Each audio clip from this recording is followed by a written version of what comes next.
खंडणी ते खून प्रकरण हे काय कनेक्शन आहे हे CIDनं ज्या दिवशी सुनावणी झाली पहिली 31 डिसेंबरला त्या दिवशी स्पष्ट केलं होतं. त्यावरच 15 दिवसाचा PCR दिला होता आरोपीला.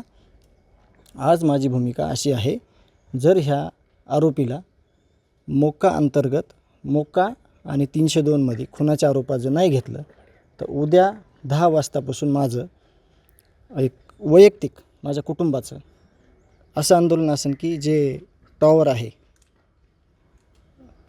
मोबाईल टॉवर त्यावर जाऊन मी स्वतःला संपून घेतो. त्याचं कारण असं आहे की हे जर आरोपी ह्याच्यातले सोडले तर उद्या हे पण माझा खून करतील, हे पण मला अशाच निर्घुण पद्धतीनं मग माझ्या कुटुंबात न्याय मागणारं कोणी नसेल आणि माझ्या भावाला पण वाटेल की चला आपला भाऊ स्वतः संपला, त्याला पण थोडं समाधान वाटेल की अशा पद्धतीनं मारला गेला नाही. तर मी सगळ्यांना सांगतो की उद्या माझं 10 वाजता कुटुंबाचं टावरवर चढून मी मला संपवून घेणार आहे.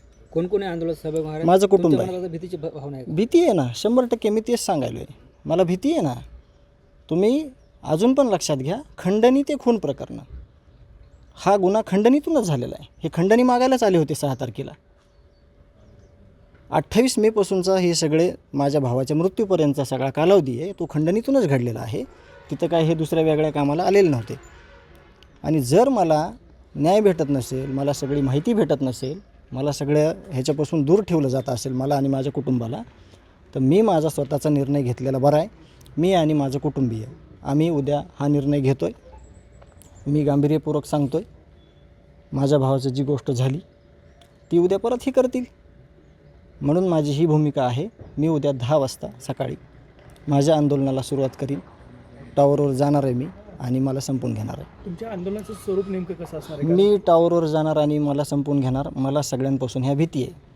खंडणी ते खून प्रकरणातले आरोपी जे आहेत FIRवर तुमच्या, ते एकाला एक केलं आहे. 7वा आरोपी ऐन टायमाला येतो, 8वा आरोपी, आणि त्याला खून प्रकरणात घेतलं जातं आहे. योग्य केलं आहे. पण खंडणी ते खुनापर्यंतचे जे आरोपी आहेत पहिल्यापासूनचे त्याला जाणीवपूर्वक बाहेर काढलं जातं आहे. आम्हाला माहिती दिली जात नाही, गावकऱ्यांना दिली जात नाही, मला देत नाही. मग मी विश्वास ठेवलेला चुकलो का? मी मुख्यमंत्री साहेबांवर विश्वास ठेवला. कालपर्यंत बोलतो आहे मी की माझा सगळ्यांवर विश्वास आहे. पण यंत्रणा जर आम्हाला सगळी माहिती देत नसेल, कोणाला तरी वाचवण्याचा प्रयत्न करत असेल, तर आमच्या ह्या न्याय मागण्याला मला वाटते काहीच अर्थ नाही. म्हणून मी गांभीर्यपूर्वक सांगतो आहे की माझं उद्या आंदोलन असेल आणि मी तुम्हाला आव्हान करतो आहे की माझं आंदोलन हे अशा गोष्टीनं होईल.